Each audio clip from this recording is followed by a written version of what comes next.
Hello, my name is Connie Armstrong, and I serve as the Executive Director for the Oklahoma Center for the Book in the Oklahoma Department of Libraries. Joining me today is Tracy Daugherty. He was born in Midland, Texas, but he spent a great deal of his childhood in Walters, Oklahoma, where his grandparents lived. Tracy is a distinguished member of academia. He helped found the Masters of Fine Arts program in creative writing at Oregon State University, where he is now Distinguished Professor of English and Creative Writing Emeritus. Tracy is also an award-winning author of both fiction and nonfiction books. In fact, he won 5 Oregon Book Awards. He is here today to discuss his book, The Land and the Days, a Memoir of Family, Friendship, and Grief, which won the 2023 Oklahoma Book Award for Nonfiction. Tracy, thank you for being with us today. Thank you. I appreciate it. This is a dual memoir. Give our audience a brief summary of your book and tell us what was the inspiration for writing the book.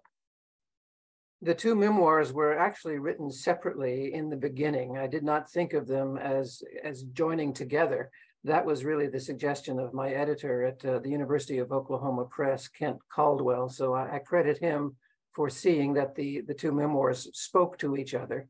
The first one, Cotton County, is a fairly straightforward story of my family's life in Cotton County, Oklahoma, in Walters, and details some of my childhood memories of my family and my grandfather's career as a businessman and local law enforcement officer and politician in Oklahoma, and really talks about the values that we learn when we grow up in a particular region.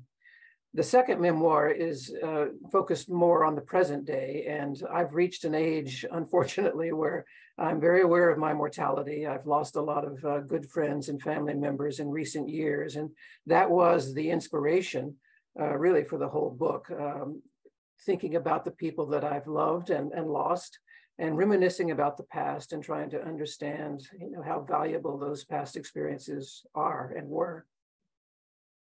In the first memoir, Cotton County, you write about the forces that shape us as individuals, including the role of family and friends, but you also explore the concept of rituals of our regions.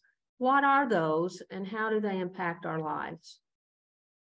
When I talk about regional rituals, I'm thinking not only about the social customs that we all learn wherever we are raised, but I'm thinking also about just the settings around us, the physical settings, the houses we are raised in, the landscapes we're raised in.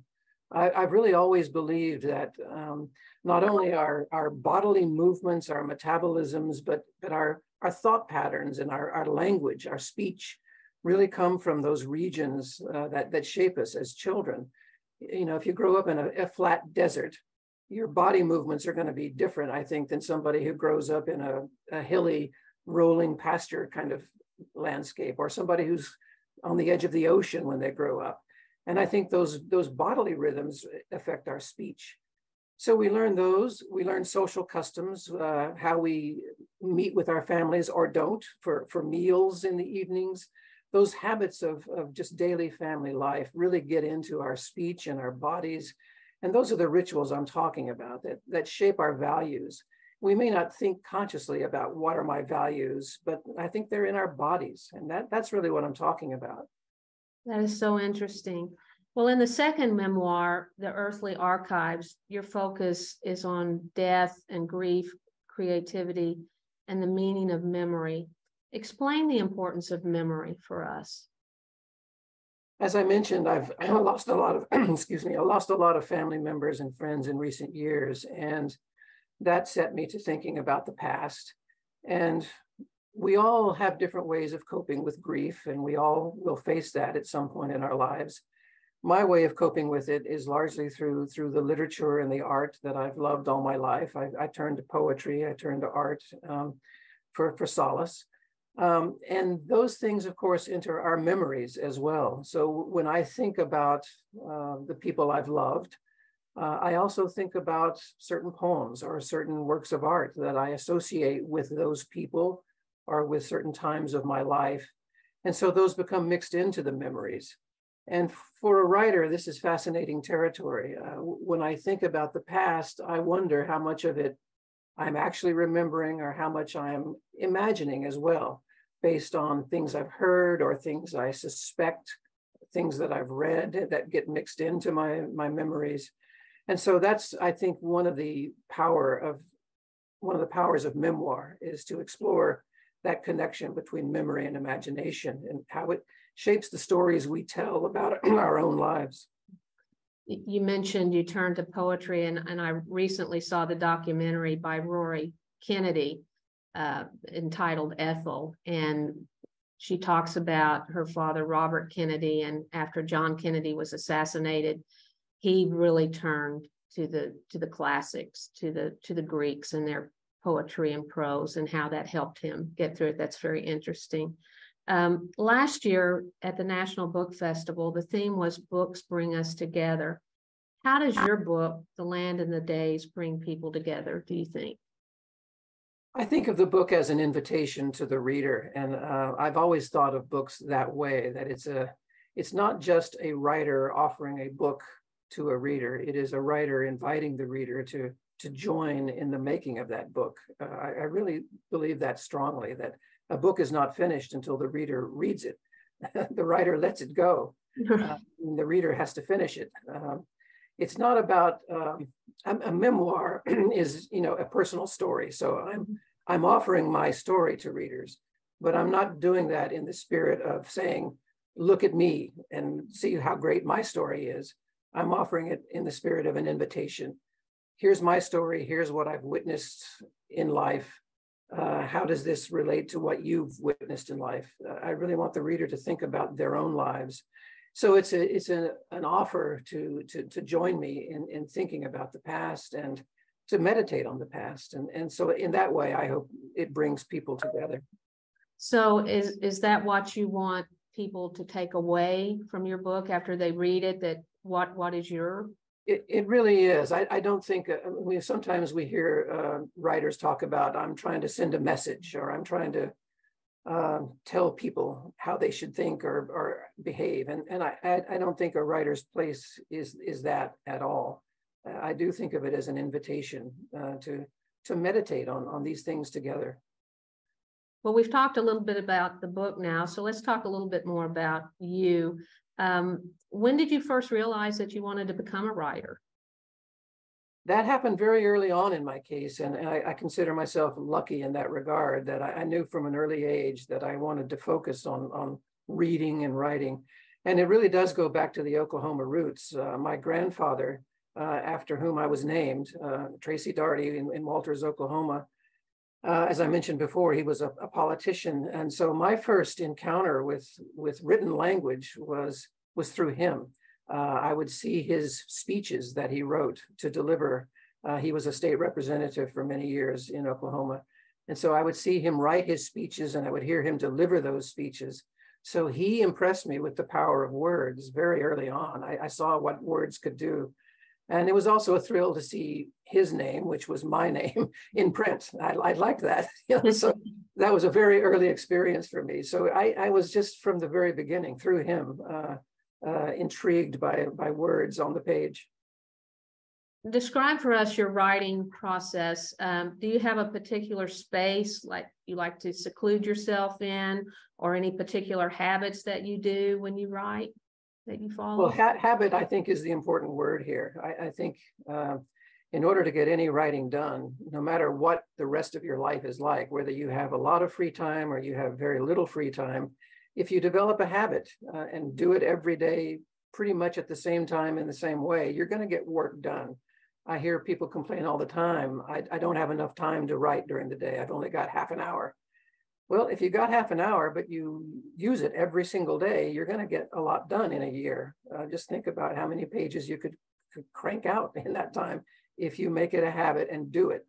So you really have to commit, I think. And so, yes, I like to have same place, same time, and think of it as a routine, not as some mythical waiting for inspiration. I think that's a mistake that some people fall into, that they, you wait until something hits you. But you can't do that. You really have to be ready. Get up in the morning at the same time and be ready. And even if you aren't ready that day, you don't feel particularly inspired or energetic on a particular day, Nevertheless, if your habit is to be there at the keyboard or in front of the page, something will happen. And even if it's something you later throw away, you've still made a little progress. What advice would you give to someone aspiring to be a writer? In addition to developing that kind of work habit and thinking of it as a discipline as well as creativity, I'm like every other writer who's going to answer this question. You have to read. And of course, we're in an era where the screen is taking over our lives in every area. And I worry, like many people do, about reading habits and what's going to happen to literature in the future. But a writer reads. I think that's where the true inspiration always comes from, is other writers. It's through reading other writers that I get energized. I read something and I'm excited by something that somebody has written, and it makes me want to go to the page and do something similar. So read. I mean, that's really the advice. Has the public library had an impact on your life? Oh, absolutely. Those are sacred spaces to me. I just, from the time I was a kid, that's another, in addition to my grandfather's speeches, it was the library. It was the ability to roam around and really to not know what I'm looking for. This is the thing that I think is another, sadness that I feel about the screen. Everyone will go online and look for things that they want to find. I love the experience of wandering around in a library or a bookstore, not knowing what I'm looking for, and coming across miracles, with every aisle I turn down. That's a wonderful experience, and it always fired my imagination. And so yes, thank God for libraries, and I hope they continue. Yes. You mentioned that University of Oklahoma Press is the publisher on The Land and the Days. How does the publication process work for you? Do you have an agent, or do you go out on your own and try to promote the book, sell the book? How does that work? I do a little of both. I do have a literary agent, but with certain projects, I go out on my own because I understand that some books are going to be more commercial than others. They're going to be more likely to sell books, which is what the agent is interested in. She wants to make money. And there are some books that I feel compelled to write that I know in advance are going to be for a fairly limited audience, perhaps, and might not interest the agent so much. So with those books, I will go out on my own. With this book, I did not know what the readership might be, but it was about Oklahoma. My father graduated from the University of Oklahoma. I have strong ties to Oklahoma. So I really never did consider sending this to the agent. I thought I want this to be an Oklahoma book, and I'd love to publish it in Oklahoma, And so I went directly to University of Oklahoma Press with this, and Kent Calder, the editor there, was quite gracious and worked beautifully with me. Are you currently working on a new book, or do you have a new book coming out? I have a book coming out in September, a biography of Larry McMurtry. Who's best known for Lonesome Dove. He passed away a couple of years ago, and I've been reading him and thinking about him most of my life. So I wrote this biography of him, which will be available soon. You're an author of both fiction and nonfiction books, but what do you enjoy reading, and what are you currently reading? I read a lot for the research I do for the nonfiction books, but for my own pleasure, these days, again, I think because of this age I've reached, I've changed my reading habits. I used to want to keep up with everything that was coming out. I wanted to be current with new writers and new writing. Now I'm less interested in that, and I'm more interested in going back to a lot of the classics. I think it's an interesting thing when we're young, we read books that are recommended to us or that we find, and very often we're too young for them at that moment. So I remember reading writers like Dickens or Virginia Woolf when I was young, and I remember loving them, but I don't think I quite grasped them. I was too young in many ways. So now, at the ripe old age I am now, I can go back to them and see things, of course, that I did not see the first time, and understand things that I was too young to understand. And that's a great pleasure. So I've gone back to Dickens and Virginia Woolf lately. I've discovered a writer that I had never read before named Shirley Hazard, who wrote in the 1950s and 60s up until the 1980s. I'd never read her before, and I'm reading her now and loving what she's doing. So I'm going back to a lot of things that I should not have missed the first time, and things that I did read but didn't quite get the first time around. Tracy, for those of individuals out there who would like to have more information about you, would like to know more about your books, is there a way they can get in touch with you, a website or social media perhaps that you can share?